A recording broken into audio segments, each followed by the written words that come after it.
প্রথমে যে খবরের দিকে চোখ রাখবো, পঞ্চায়েত ভোটে কেন্দ্রীয় বাহিনী নিয়ে হাইকোর্টের রায়কে চ্যালেঞ্জ জানিয়ে শীর্ষ আদালতে রাজ্য সরকার ও নির্বাচন কমিশন। বৃহস্পতিবার প্রধান বিচারপতি টি.এস. শিবজ্ঞানম ও বিচারপতি হিরণময় ভট্টাচার্যের ডিভিশন বেঞ্চ নির্দেশ দিয়েছিল পঞ্চায়েত ভোটে রাজ্যের সব জেলাতেই কেন্দ্রীয় বাহিনী ব্যবহার করতে হবে।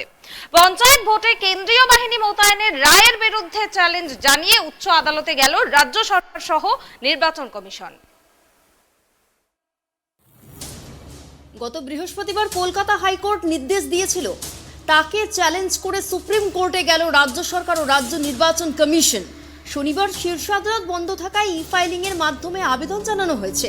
যদিও বৃহস্পতিবার হাইকোর্টের দেওয়া এই রায়কে স্বাগত জানিয়েছিলেন বিরোধী দলনেতা শুভেন্দু অধিকারীও। শুধু তাই নয়, প্রধান বিচারপতি টি.এস. শিবজ্ঞানমের ডিভিশন বেঞ্চের ওই রায়ের পর বৃহস্পতিবার রাজ্য নির্বাচন কমিশনার রাজীব সিনহা জানিয়েছিলেন, চ্যালেঞ্জ নয়, কলকাতা হাইকোর্টের নির্দেশ মেনেই চলবেন তিনি। কিন্তু তার একদিনের মধ্যেই খেলা ঘুরিয়ে দেশের শীর্ষ আদালতে পঞ্চায়েত ভোট নিয়ে চ্যালেঞ্জ রাজ্যের। যে রক্তস্নাত অধ্যায়ের সূচনা হয়েছিল, আগামী 48 ঘন্টার মধ্যে সেন্ট্রাল প্যারামিলিটারি ফোর্সেস ডিপ্লয়মেন্ট এবং তারা যদি ল অ্যান্ড অর্ডারকে ঠিক করার কাজে তৎপরতার সঙ্গে নেমে পড়েন, আমার মনে হয় মৃত্যুর মিছিল থেমে যাওয়া উচিত। প্রাথমিকভাবে এই জাজমেন্টকে আমরা স্বাগত জানাই। মহামান্য প্রধান বিচারপতির বেঞ্চ রাজ্য নির্বাচন কমিশন এবং রাজ্য সরকারের উপরে প্রথমত কিছুটা ভরসা রাখতে চেয়েছিলেন প্রথম দিনের অর্ডারে।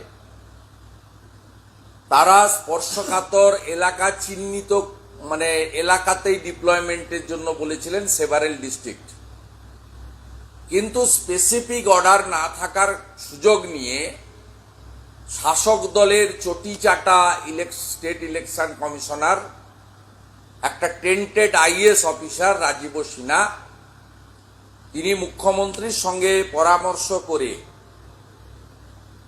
এই রায়ের যে উদারতা সেটাকে বিচার ব্যবস্থার দুর্বলতা হিসেবে গ্রহণ করেছিলেন। গতকাল at 4 PM আমি যখন ওখানে যাই, সেখানে categorically mister Rajeev Sinha in presence of সচিব নীলাঞ্জন সান্ডিল্য আমাকে বলেছিলেন, কোর্ট আমাকে স্ট্যাটুটারি পাওয়ার দিয়ে দিয়েছে, এবারে আমি ভোটের কয়েকদিন আগে সেন্সিটিভ বুথ ইত্যাদি নির্দিষ্ট করব। এত উদ্ধত্যপূর্ণ আচরণ এই লোকটার। পঞ্চায়েতে মনোনয়ন জমা দেওয়া নিয়ে বিক্ষিপ্ত অশান্তির মাঝে হাইকোর্টের দ্বারস্থ হয় বিরোধীরা। কেন্দ্রীয় বাহিনী দিয়ে নির্বাচনের আবেদন করা হয়েছিল উচ্চ আদালতে। সেই মর্মে প্রথমে বেশ কয়েকটি জেলাকে স্পর্শকাতর বলে চিহ্নিত করা হয়, তবে পরবর্তীতে হাইকোর্টের প্রধান বিচারপতি টি.এস. শিবজ্ঞানম কমিশনকে নির্দেশ দেন, ভোটের দিন রাজ্যের সর্বত্রই কেন্দ্রীয় বাহিনী মোতায়েন করতে হবে। 48 ঘন্টার মধ্যে কেন্দ্রের কাছে বাহিনী চাইতে বৃহস্পতিবার নির্দেশ দেয় হাইকোর্ট। সেই 48 ঘন্টার মেয়াদ শেষ হওয়ার কথা আজ শনিবার, তবে তার আগেই সুপ্রিম কোর্টে আবেদন করল কমিশন ও রাজ্য সরকার। ফলে এই বিষয়টি আদালত অবমাননা কিনা তা নিয়ে উঠছে প্রশ্ন। Bureau report, tribe TV.